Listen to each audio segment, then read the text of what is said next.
ना हमें कोई प्लेटफॉर्म मिला और ना हमारी प्रतिभाओं को पहचानने की हमारे पेरेंट्स ने कोशिश की। सबसे पहले तो मैं यहाँ पे आपको अपने बारे में बता दूँ, मुझे गाने का बहुत शौक था और मेरे घर की विडंबना ये थी, मेरे पापा आर्मी में कैप्टन थे और म्यूज़िक का एम भी घर में सुनाई नहीं देना चाहिए। एक भी गीत मेरे घर में नहीं बजता था। हमारे ज़माने में ना मेरे घर में रेडियो बजता था ना टेलीविज़न बजता था और मुझे पता नहीं कहाँ से गाने का शौक़ था। अब आप सोचिए कि वैसी परिस्थिति में भी अगर मैंने गाना सीख लिया तो कैसे सीखा होगा, कितनी परेशानियों से सीखा होगा। मैं अपने दोस्तों से सुनकर सीखती थी। वो मुझे कोई भी नया गाना आता था वो आके बताते थे कि ये नया गाना आया है। दूसरों के घर जाती थी क्योंकि शाम को कोई कार्यक्रम आता था तो उनके घर चले जाएंगे, वहाँ पे सुनकर आते थे। और एक इत्तेफाक ऐसा हुआ कि हमारे विद्यालय से हमको आकाशवाणी के प्रोग्राम में लेकर गए और उसमें मेरा एक गीत था। मैंने अपनी पड़ोस वाली आंटी को कहा, आंटी शाम को कार्यक्रम आएगा, आप रेडियो थोड़ा ज़ोर से बजाइएगा। और जब उन्होंने रेडियो बजाया ज़ोर से और वहाँ जब मेरा गाना बजा तो मेरे पिताजी कह रहे थे, देखिए कितने होनहार बच्चे हैं, रेडियो पे गाना गाते हैं। और यदि वहाँ उन्हें पता चलता कि ये मेरी आवाज़ है तो शायद उस दिन मेरी आरती उतर जाती अच्छे से। तो पहले क्या होता, गीत संगीत नृत्य इनको उतना स्थान नहीं था, उनको इतना वैल्यू नहीं दिया जाता था और टैलेंट नहीं माना जाता था। टैलेंट का मतलब होता था सिर्फ और सिर्फ किताबें पढ़ना, क्लास में अव्वल लाना, अच्छे अच्छे नंबर लाना। अब हम बच्चों के टैलेंट को पहचानने की कोशिश कर रहे हैं, हम बच्चों के अंदर छिपी हुई प्रतिभा को निकालने की कोशिश कर रहे हैं। कुछ बच्चे हैं जो पढ़ने में तो ठीक ठाक है लेकिन उनका मिमिक्री का जो कौशल है वो बहुत ही अच्छा है। प्रोफेशन से मैं टीचर हूँ और मेरा रोज़ नए नए प्रकार के बच्चों से पाला पड़ता है। कुछ बच्चे जो बिल्कुल पढ़ना नहीं चाहते, लेकिन हाँ यदि आप उन्हें खेल के मैदान में उतार दें तो उनसे बेहतर कोई नहीं होगा। कुछ बच्चे ऐसे हैं जो गायन में इतने अच्छे हैं लेकिन पब्लिक में नहीं गा सकते। क्यों नहीं गा सकते? क्योंकि हम उन्हें प्लेटफॉर्म नहीं दे पाते हैं।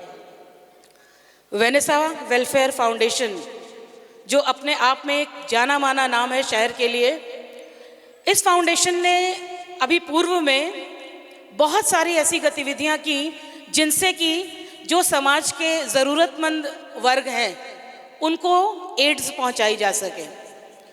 जैसे कि मैं बताना चाहूँगी कि मेरे विद्यालय में इस फाउंडेशन की तरफ से तकरीबन 50 बच्चों को जूते और मोजे दिए गए। मेरा एक सरकारी स्कूल है जहाँ पे निम्न वर्ग के जो परिवार के बच्चे हैं वो आते हैं। 50 बच्चों को बॉटल्स एंड टिफ़िन दिए गए, पुस्तकें दी गई और ये इस प्रकार से दी गई कि उन्हें महसूस भी ना हो कि हमें कुछ दान दिया जा रहा है। कुछ एक्टिविटीज़ कराई गई, उसमें बच्चे फर्स्ट आ रहे हैं, उनको लग रहा है कि मैंने कुछ जीता है, कुछ हासिल किया है और इस तरीके से उनकी हौसला अफजाई हुई। इसके अलावा वेनेसा फाउंडेशन ने ओल्ड एज होम के लिए भी कार्य किया है। ओल्ड एज होम सुनकर शर्म आती है कि हमारे देश में, और ख़ासकर अगर मैं बात करूं जबलपुर की जो संस्कार धानी है, संस्कार धानी में ओल्ड एज का होना अपने आप में बहुत बहुत बहुत शर्मिंदगी की बात है कि हम अपने माता पिता को नहीं संभाल पा रहे हैं। और वाकई वहाँ जब आप जाएंगे तो आपकी आंखें खुली की खुली रह जाएंगी। अच्छे अच्छे परिवारों से चलते फिरते सेल्फ डिपेंडेंट माता पिता भी वहाँ बैठे हैं। बहुत दुख होता है। वहाँ गेट में घुसते ही इतनी, मतलब आप यकीन नहीं करोगे कि आपकी आंखें बिल्कुल सूखी नहीं रह सकती। जब भी वहाँ जाती हूँ मैं तो मेरी कोशिश होती है कि मैं उन्हें अपने आंसू ना दिखाऊं, क्योंकि मेरे आंसू ये कहानी कहेंगे कि मुझे उन पे तरस आ रहा है या दुख आ रहा है, लेकिन नहीं होता कंट्रोल। आप मिलिए, जाकर वहाँ पे उनकी ज़रूरतें देखिए। बहुत छोटी छोटी ज़रूरतें हैं। वो रिक्वेस्ट करते हैं, बेटा अगली बार आना ना तो एक साबुन की टिकिया ले आना। न जाने कितने साबुन उन्होंने हम लोग को साफ करने में घिस दिए होंगे। और आज उनकी ये छोटी छोटी ज़रूरतें ऐसे NGOs आगे आ रही हैं जो उसको पूरा कर रही हैं। इसके अलावा वेनेसा फाउंडेशन ने बाईपास पे एक स्कूल है, आपने सुना होगा, मूक बधिर स्कूल है, और वहाँ पे ब्लाइंड वाला स्कूल भी है। इन स्कूल्स में भी जाकर के वेनेसा फाउंडेशन ने बहुत अच्छा सहयोग दिया, बच्चों के सहयोग में काम किया और बच्चों के सांस्कृतिक कार्यक्रम करवाए। मेरे ख्याल से आज के प्रोग्राम में भी एक प्रस्तुति है जो बच्ची ना बोल सकती है और ना सुन सकती है। सबसे बड़ी बात सुनिए, वो सुन भी नहीं सकती, लेकिन जब वो डांस करेगी तो आपको लगेगा कि वो एक एक बीट पकड़ रही है और आपसे झूठ बोला गया है। वो सब ट्रेनिंग, किस तरीके से उन्होंने अपने बच्चों को ट्रेन किया है, वो बच्ची आपके सामने आज परफॉर्मेंस देगी। उसके लिए तो कोई भी कंपटीशन जो है उसमें वो अव्वल है। पार्टिसिपेट करने से ही पहले हमारी तरफ से वो विजेता घोषित कर दी जाती है। तो इसी प्रकार के और भी अन्य कार्यक्रम हैं, और ये कार्यक्रम खास तौर से जो जबलपुर गॉट टैलेंट का आपके लिए लाया गया है, इसमें आप देखेंगे कि बहुत छोटे छोटे नन्ही मुन्नी परियां हैं, और वो जब आलाप लेती हैं, जब गीत गाती हैं, तो अच्छों के रोंगटे खड़े हो जाते हैं। जो पिछला इनका सेमीफाइनल था, उस सेमीफाइनल में मेरे को जजमेंट करने का मौका मिला, वो मेरा सौभाग्य था।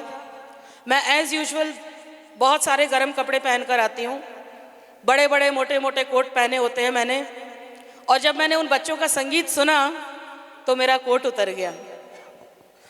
इतनी गर्मी थी उनकी आवाज़ में, इतना जादू था उनकी आवाज़ में। और जब कहा गया कि फाइनल में मतलब विजेता कौन, तो मैंने तो एक बहुत अच्छी चतुराई की, सबको ऑलमोस्ट बराबर नंबर दिए, क्योंकि मैं कर ही नहीं सकती थी कि किस बच्चे को मैं कम नंबर दूं और किसको मैं ज़्यादा नंबर दूं। आज भी वही जादू, वही जलवा आप देखेंगे। और अभी देख रही हूँ मैं, छोटे छोटे बच्चे बैठे हुए हैं कॉन्फिडेंस के साथ। हम जैसे लोग जब मंच पे आते हैं ना, तो हाथ पांव थोड़ी देर हिलते हैं, होठ कँपाते हैं, उसके बाद हम फॉर्म में आते हैं। और ये बच्चे अभी से देखिए बिल्कुल तैयार बैठे हैं, जैसे ही नाम आएगा ये दौड़कर मंच पर आ जाएंगे। तो बहुत जल्दी हम लोग अपने कार्यक्रम को शुरुआत करने वाले हैं। समय हो गया है, वैसे भी अपने यहाँ का नियम है 5 बजे का टाइम हो तो 6 बजे तक तो शुरू हो ही जाता है ना। तो फिर थोड़ा सा और इंतज़ार कीजिए, और we will catch you soon. Thank you.